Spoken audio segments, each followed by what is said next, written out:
¿Qué tal? ¿Cómo les va? Continuamos el retiro de Navidad. Este sería el cuarto audio. Estoy tratando de enumerar algunos dones que hemos recibido junto con el nacimiento del Señor. Cuando le preguntan a Tertuliano cuál es la novedad que trajo el cristianismo al mundo, él respondió familiaritas Dei, la familiaridad con Dios. En latín, familiaritas Dei, ¿no? El término familiaridad tiene dos sentidos.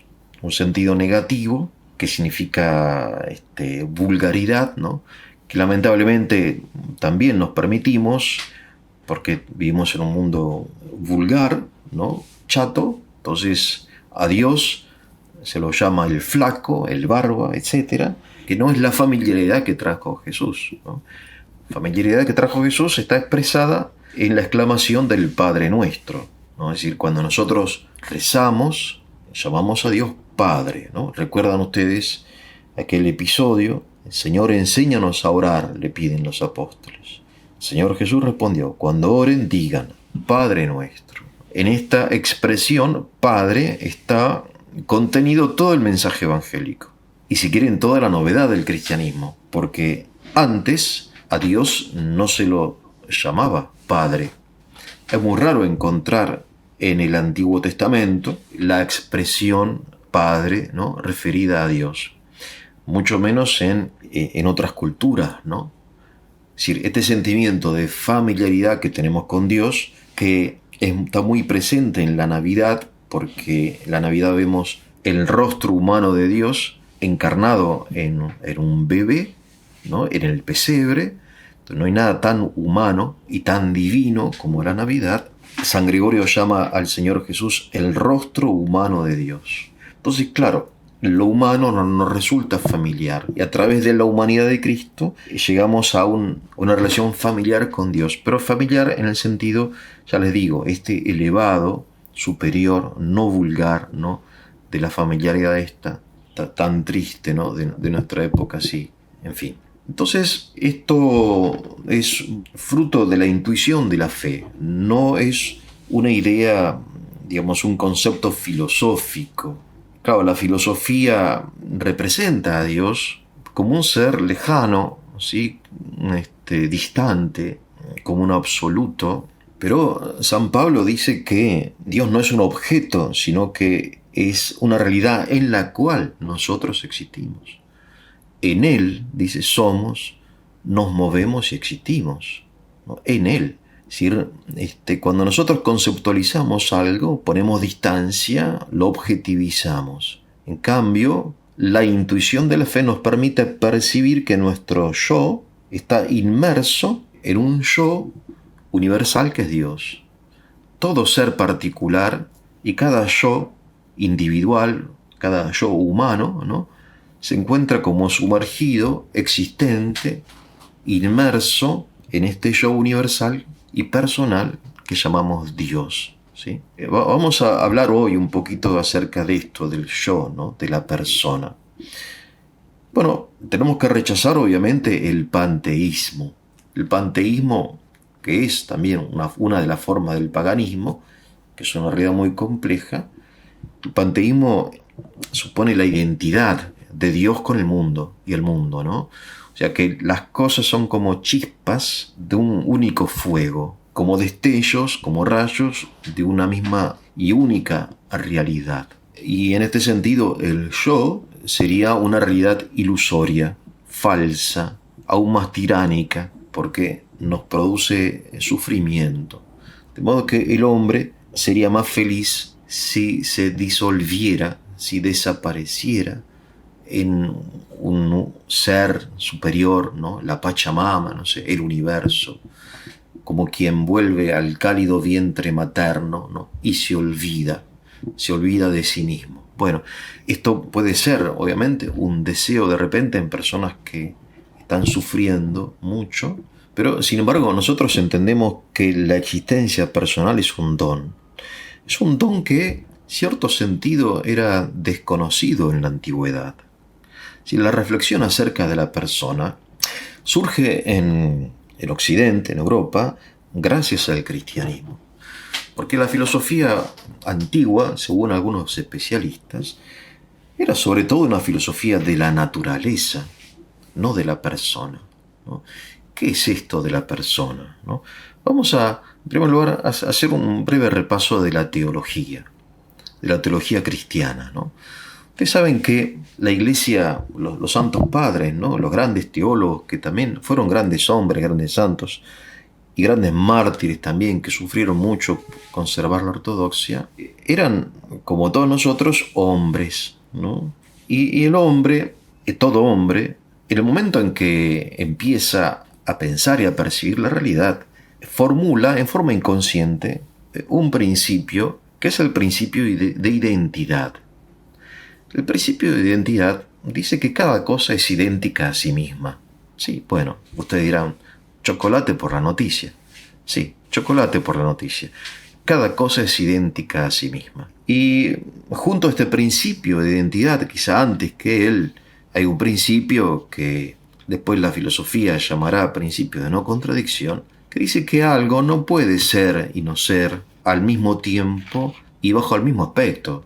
Una cosa no puede ser en este sentido a la vez blanca y negra. Claro, estos dos principios que nosotros quizá nunca hemos estudiado o formulado son los principios que aplicamos continuamente en nuestra vida. Si no sintiésemos la identidad a cada cosa consigo misma, no podríamos obviamente afirmar ni negar nada, ¿sí? Son principios que se suponen y que son evidentes, que no necesitan demostración. Entonces, claro, uno se pregunta, ¿no? Cuando ve el Evangelio y ya como cristiano dice, bueno, Dios es hombre y esto va en contra del principio de identidad, ¿no? Cristo es Dios, decimos, ¿no? Jesús es Dios hecho hombre, el Verbo se hizo carne, ¿no? Es decir, no estamos negando el principio de identidad, porque lo humano no es lo divino. Lo humano es lo humano, lo divino es lo divino. Eso es la identidad. Si hoy lo humano es lo divino, estoy yendo en contra de este principio universalísimo, ¿no? Y sin embargo, el Evangelio nos manifiesta que en Cristo actúa lo divino y lo humano. ¿En qué forma? ¿Cómo puede ser, ¿no? Claro, entonces la reflexión teológica llegó a descubrir una realidad que hoy para nosotros es obvia, pero que en aquella época no lo era, que es la realidad de la hipóstasis de la persona. En el cuarto concilio ecuménico, ¿no?, de Calcedonia, la Iglesia llega a formular en forma negativa en qué forma lo divino y lo humano se unen en Cristo. Es decir, no es que se identifican, sino que se unen. ¿Pero de qué forma se unen? Bueno, la Iglesia va a decir en la unión hipostática, en la persona. ¿Y cómo se unen? Bueno, el concilio de Calcedonia, texto extraordinario, ¿no? Dice, bueno, asínquitos, atreptos, adiaretos y acoristos, en griego, ¿no?, que en latín se dice inconfuse, immutabiliter, indivise, inseparabiliter. En español, ¿no?, sin confusión, sin cambio, sin mezcla también, ¿no?, sin división, sin separación. ¿Sí? Fíjense ustedes que son términos negativos, ¿no? El a griego, a sínchitos, a treptos, a, ¿no?, es decir, o el in, ¿no?, el latino, inconfuse, inmutabiliter, indivise, inse, o el sin español, ¿no?, sin división, sin mezcla, sin separación, ¿no? Es decir, ¿cómo no es, si quieren, ¿no? O sea, la Iglesia privilegia aquí la terminología apofática, que se llama, ¿no?, negativa. Claro, porque siendo un misterio absoluto, nosotros no podemos comprender en forma positiva cómo es esto. Pero sabemos que lo divino y lo humano están unidos de esta forma en la persona del Verbo. Y esto es extraordinario. O sea, no va en contra, obviamente, del principio de identidad, pero nos señala una realidad de enorme complejidad, ¿no? Porque claro, si ya es complejo el hombre, imagínense qué tan complejo será el Dios hombre. Bien, los santos padres obviamente utilizan al hombre, ¿no?, y la autoconciencia del hombre, que se comprende como persona. ¿Qué significa esto? Que somos personas. Significa que detrás de todas nuestras acciones, que son muy variadas, hay un único sujeto. Es algo que quizá no hemos pensado mucho, pero piensen ustedes que nosotros, por ejemplo, pensamos, amamos, odiamos, reímos, lloramos, gozamos, sufrimos, dormimos, comemos, escuchamos un concierto de música, martillamos con un martillo, un clavo, etc. O sea, realizamos acciones de naturaleza absolutamente diversa y hasta opuesta, ¿no? Desde acciones tan elevadas como puede ser una experiencia mística, hasta acciones tan como sencillas como masticar un pedazo de pan, ¿sí? Pero detrás, como sujeto de todas esas diversas acciones, hay un yo. O sea, soy yo el que hace todas esas cosas, ¿no? Es decir, son naturalezas diversas y un único yo que unifica esa naturaleza, ¿no? Entonces, los santos padres, en analogía con la persona humana, entienden que el yo del Señor es divino humano.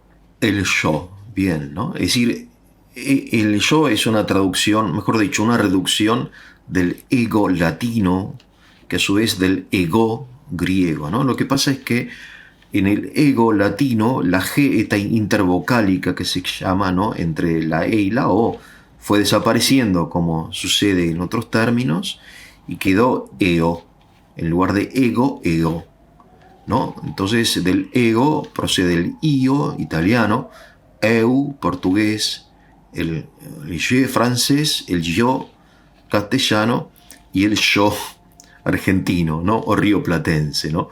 El yo. Son términos breves, ¿no? Muy breves. Tienen un significado complejo, ¿no? Porque esto de la hipóstasis en griego, ¿no? En griego hipóstasis, persona. Bien, entonces nosotros en primer lugar, repito, percibimos una unidad que subyace, sostiene la diversidad, ¿no? Diversidad en todo sentido, y en primer lugar temporal, porque si yo veo una foto mía de hace 60 años, ¿no?, cuando yo tenía 3 meses en los brazos de mi madre, yo digo, bueno, este soy yo. Claro, uno se podría preguntar, ¿cómo es esto que este bebé sea yo? Y esto es de enorme importancia, ¿no? Porque el yo no es una realidad estática, sino dinámica. Hay que construir la persona. Repito, sí, desde el punto de vista ontológico, la persona es lisa y llanamente. Pero desde el punto de vista dinámico, moral, existencial, la persona se construye. Se construye mediante, por ejemplo, el ejercicio de la memoria. Imagínense ustedes una persona que todos los días empieza una vida nueva. Hay una película de Hollywood, se llama Como si fuera la primera vez. Se trata de una señorita muy simpática que a causa de un trauma se duerme todas las noches y cuando se despierta no recuerda nada de lo que pasó, no solamente ayer, sino en toda su vida pasada, ¿no? Entonces tiene que iniciar todos los días a establecer relaciones nuevas, ¿no?, con las personas que la rodean y que no conoce. O sea, es una vida que carece de continuidad, carece de lógica. Es una comedia, pero en realidad el argumento es más que trágico. Y lamentablemente hay muchas personas que no ejercitan la memoria y por eso viven como desarraigadas, desvinculadas con su pasado. Porque la memoria es una función de la persona que no encontramos en otros seres vivos. Muy importante. Pues nos permite vincular el pasado con el presente. Somos personas, ¿no? El cristianismo, para decirlo de una forma, digamos, clara, personalizó al hombre. El cristianismo personaliza al hombre. Le da al hombre una historia, le da al hombre una dignidad.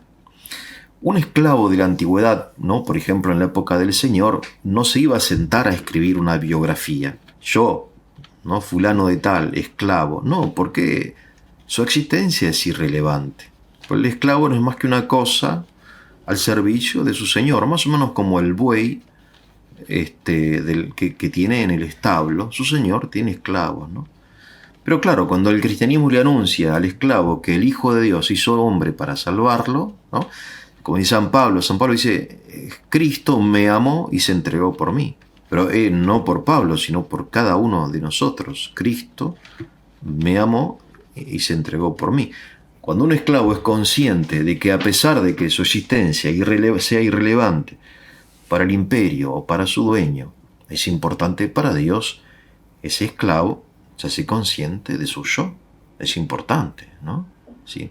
Entonces, esto de personalizar al hombre, ¿no?, que hace el cristianismo en oposición a otras cosas, quizá al paganismo en general o al neopaganismo de hoy, que despersonaliza al hombre. ¿Te recuerden una carta famosa del camarada Lenin al camarada Volkov? Le dice: camarada, dice, usted olvídese del hombre individual. Lo que existe es la clase. No, es toda una definición. Ya no hay más personas, hay clases. Es el drama del totalitarismo del siglo XX, o quizá también, aunque en menor medida, del capitalismo, para el cual el hombre tampoco es totalmente persona, es un consumidor o un productor, o una imagen en TikTok o en YouTube, no sé, estas cosas, ¿no?, que despersonalizan al hombre. Que es un tema, como ven ustedes, tiene una dimensión ontológica, pero también una dimensión existencial y moral. Recuerden ustedes, a propósito del término hipóstasis, que el mayor delito, o uno de los mayores delitos o pecados que señala el Señor del Evangelio, es la hipocresía. Hipóstasis, hipocresía, tienen el mismo prefijo, ¿no? Hipo, que significa por debajo, ¿no?, lo que subyace. La hipóstasis es aquello que está debajo, que le da unidad al ser. La hipocresía es aquello que divide y destruye al ser, porque viene del verbo, ¿no?, griego, que significa precisamente destruir. Esto es importante porque si no, no vamos a entender por qué es tan importante para el Señor la hipocresía, no porque sea más grave que el homicidio o el adulterio. No, quizá el homicidio, el adulterio, otros pecados sea más grave que la hipocresía. Lo que pasa es que la hipocresía destruye la unidad del ser, destruye la unidad de conciencia e impide al hombre reconocerse a sí mismo como pecador. El ladrón se reconoce como ladrón, el buen ladrón, y por eso puede ser salvado. En cambio, el hipócrita, siendo él también ladrón, se reviste como de una apariencia religiosa, de santidad, de piedad, ¿no?, el fariseo. Entonces, este doblez, una especie de esquizofrenia moral, le impide al hipócrita curarse, porque la primera condición para curarse es reconocer la propia enfermedad, ¿verdad? Entonces, la hipocresía. Volviendo a la unidad de Cristo, ¿no?, los santos padres, descubren la realidad de la persona humana, ¿no?, de la persona divina y de la persona divino-humana del Señor Jesús. La expresión divino-humana, theánthropos, ¿no?, fue usada por Orígenes, pero se dejó de lado, aunque Santo Tomás la justifica en la Suma Teológica, ¿no?, con reserva. Después la vuelve a popularizar el filósofo ruso Vladimir Soloviov, que escribió unas hermosas lecciones acerca de la divina humanidad, ¿no? Es un solo término, una sola palabra, en ruso Boga Человечество, que procede del término Bog, Dios, y Человек, que es hombre, ¿no? Theánthropos. El Señor Jesús es Theánthropos, el Dios hombre, hombre Dios, Dios hombre, ¿no? Sí, no hay otro como Él, no hay otro nombre dado por Dios, etc., ¿no? Ahora bien, aunque Él es único, Él en cierto sentido representa el destino de todo hombre, porque el destino del hombre es, dicen los padres, la theosis en griego, ¿no?, que significa divinización. De modo que el Señor humanizó su divinidad para divinizar nuestra humanidad. Esto es una idea muy hermosa que encontramos en la patrística del intercambio de las naturalezas. San Atanasio repite, y como idea principal de su teología, el grande, ¿no?, San Atanasio, Dios, el Hijo de Dios, se hizo hombre para que los hombres lleguen a ser hijos de Dios. De modo que Cristo, siendo único, es también el primogénito, el primero, el primogénito de muchos hermanos, el primogénito de toda criatura, la llama San Pablo, ¿no? El primero de muchos hermanos, ¿no? Como dice también el Señor acerca de sí mismo. Bien, entonces la divina humanidad, ¿no? Principio de identidad, la unión de lo divino y de lo humano en la persona del Señor Jesús, que representa la unión de todo lo divino y lo humano, destino de toda la humanidad, ¿no? Desde el punto de vista de la apología o de la filosofía, sobre todo del siglo XIX y también del siglo XX, esto es importante porque la tragedia de Occidente es esta distinción, separación y oposición de lo divino con lo humano. Ustedes recuerdan, el ateísmo del siglo XIX, representado, por ejemplo, por Feuerbach, ¿no? Por mencionar uno de los más conocidos. Es decir, lo divino es una alienación de lo humano. El hombre se pierde, desaparece, se suprime en lo humano. En lo divino, perdón. Entonces, mediante el rechazo de lo divino, el hombre se reconcilia consigo mismo. O sea, el ateísmo del siglo XIX era un ateísmo de tipo humanista. Si el rechazo de Dios era la condición para recuperar la identidad humana. Hoy el ateísmo no es humanista, sino es nihilista. Es otro tipo de ateísmo. Es ateísmo, sí, pero es nihilista. El hombre mismo es un fracaso, ¿no? Es decir, no se trata de rechazar lo divino, sino también de rechazar, si quieren, lo humano, ¿no? O sea, de conformarnos con esto, en fin, que somos. De modo que la fe en el hombre debía superar la fe en Dios. Ahora bien, entonces Solovyov propone lo divino humano como realidad integradora, ¿no? O sea que la fe en Dios y la fe en el hombre, escribe él en la segunda lección de su libro, convergen en la verdad, una plena íntegra de la divina humanidad.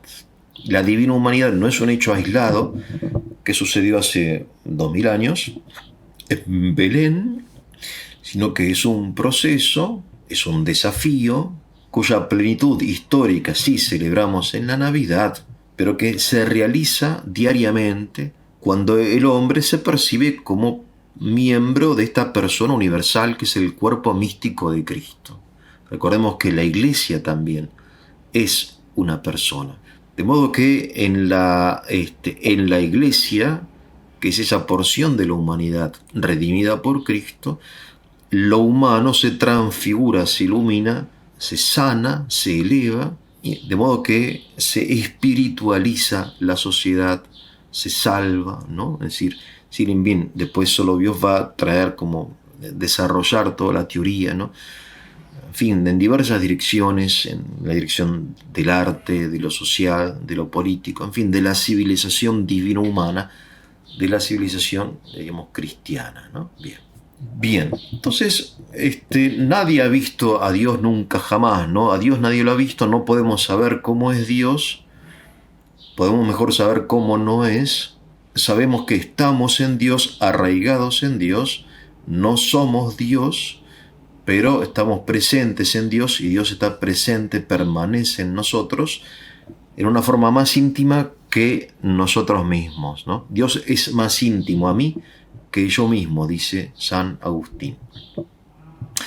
Nunca, sin embargo, llegaremos a identificarnos sustancialmente con Dios porque no somos Dios. De modo que Dios, siendo Dios, es un ser cercano, no es distante, sino que está en nosotros.